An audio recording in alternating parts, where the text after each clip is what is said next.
আজকের রেসিপি পালং পনির। পনিরটাকে একটু গরম জলে সিদ্ধ করে নিচ্ছি।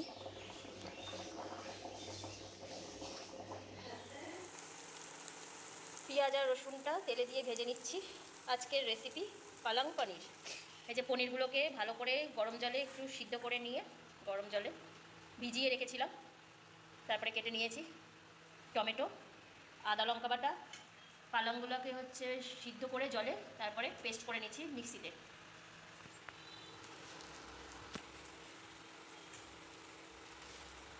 পেঁয়াজগুলোকে ভাজছি, পেঁয়াজ রসুন, এই যে পেঁয়াজ রসুন বাটা। এই টমেটোগুলোকে দিয়ে দিলাম, ভালো করে ভাজা ভাজা করে নেব।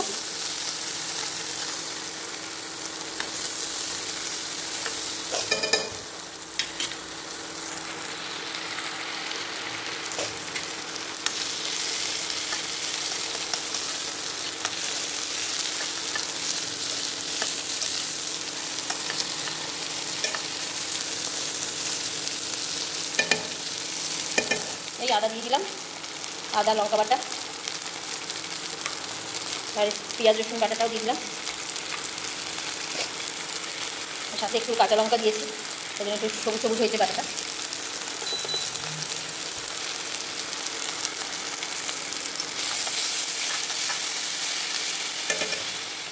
এই হলুদ লবণ দিয়ে দিলাম, মশলাগুলোকে দিয়ে দিলাম।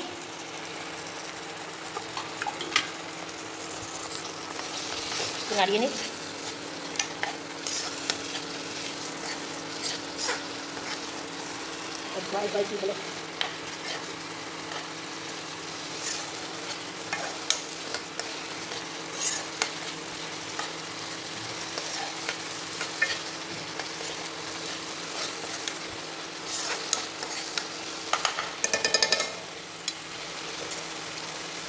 মশলাটা ভালো করে কষিয়ে নিচ্ছি। হয়ে গেছে, এই যে পালংটা দিয়ে দিলাম। মশলাটা ভাজা হয়ে গেল, ভালো করে কষিয়ে নিচ্ছি। মশলাটা আগে কষালাম, তারপরে পালং বাটাটা দিয়ে দিলাম, ভালো করে কষিয়ে নিচ্ছি। শাকটাকে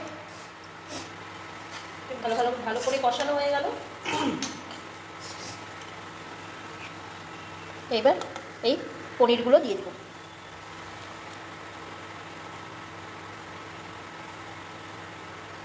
আমি পনিরগুলোকে কিন্তু ভাজিনি,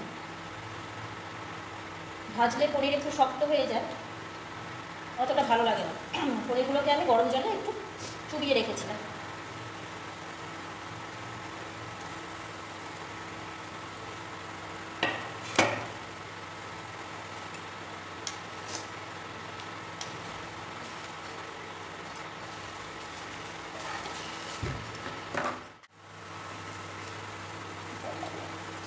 এই দিয়ে দিলাম, ক্রিম দিতে হয়, তো ক্রিম তো নেই, তাই দুধ দিলাম। এই একটু চিনি দিয়ে দিলাম। দেখো বন্ধুরা, কালারটা কত সুন্দর হয়েছে। এই যে একটু ঘি দিয়ে দিলাম। মাখন দিতে হয়, যেহেতু মাখন নাই তাই আমি একটু ঘি দিয়ে দিচ্ছি। একটু লবণ দিয়ে দিলাম, লবণটা একটু কম হয়েছিল। আমার পালং পনির রেডি। এই হচ্ছে সানরাইজের গরম মশলা, এটা দিয়ে এবার নামিয়ে দেবো। এই দেখো বন্ধুরা, পালং পনির কমপ্লিট।